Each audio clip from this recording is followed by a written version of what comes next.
Comme promis, voici la dernière partie de notre cours qui va traiter de la naissance et de la mise en place d'une société, d'une culture spécifique. Tout d'abord au travers d'une société très hiérarchisée, puisque la ville n'est aucunement un lieu d'égalité entre tous. Même si géographiquement une certaine mixité sociale se fait au sein des villes, il n'en reste pas moins que des différences sociales très marquées se font sentir. À partir de ce constat, il est possible de distinguer trois groupes de personnes.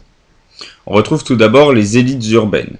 Ces élites possèdent un pouvoir politique au sein de la ville, mais aussi un certain pouvoir économique, voire même social, puisqu'ils diffusent certaines valeurs qui leur sont propres.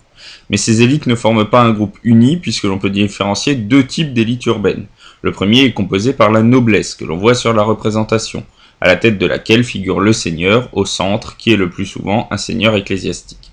Et le second se compose des bourgeois, qui possèdent une fortune plus récente, mais non moins importante que certains nobles. Ces bourgeois vont eux aussi chercher à créer un groupe héréditaire. Cela aura pour conséquence la confiscation des pouvoirs de la commune dans les mains de quelques familles puissantes. Dans un deuxième groupe composant la commune, on retrouve les gens de métier. Nous en avons déjà parlé, ce groupe, qui est le plus nombreux au sein d'une ville, est composé de tous ceux qui travaillent dans une boutique ou dans l'artisanat. Une fois encore, ce groupe est loin d'être homogène, puisque de riches patrons se rapprochent des élites, alors que certains travailleurs, touchés par une baisse des ventes de l'atelier par exemple, peuvent se retrouver très proches du groupe des plus pauvres de la cité. Enfin, le dernier groupe est composé des pauvres et des marginaux. Ce groupe accueille aussi le plus souvent les immigrants qui sont venus trouver refuge en ville. Ce groupe, à part de tous les autres, est très voyant en ville, notamment car ils se nourrissent grâce à la mendicité et sont donc présents dans les rues. Ces pauvres, durant cette période médiévale, sont généralement bien vus en raison de la charité que chaque chrétien doit aux plus pauvres. Mais la ville, c'est aussi la naissance d'une vraie culture urbaine. La ville n'est pas seulement représentée par ces trois groupes sociaux, elle possède également une culture qui lui est propre et qui tend à se développer durant toute la période qui nous intéresse ici.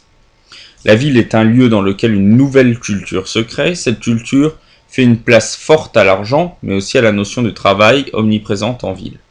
Mais la ville, c'est aussi des divertissements, souvent réprimés par l'Église, à l'instar des tavernes par exemple, de la prostitution ou de certains jeux d'argent.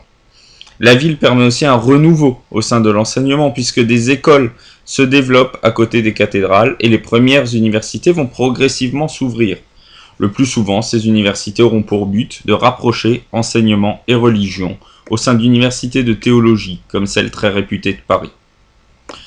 En conclusion de ce chapitre, il est possible de voir un certain essor démographique de ces villes. En effet, au début de notre période, la population urbaine n'était que de 10%. Celle-ci grimpe jusqu'à 20% à la fin du XIIIe siècle et double donc. Le développement du commerce et de l'artisanat, mais aussi d'une culture nouvelle, séduit de plus en plus d'habitants qui rejoignent les villes existantes ou en fondent de nouvelles.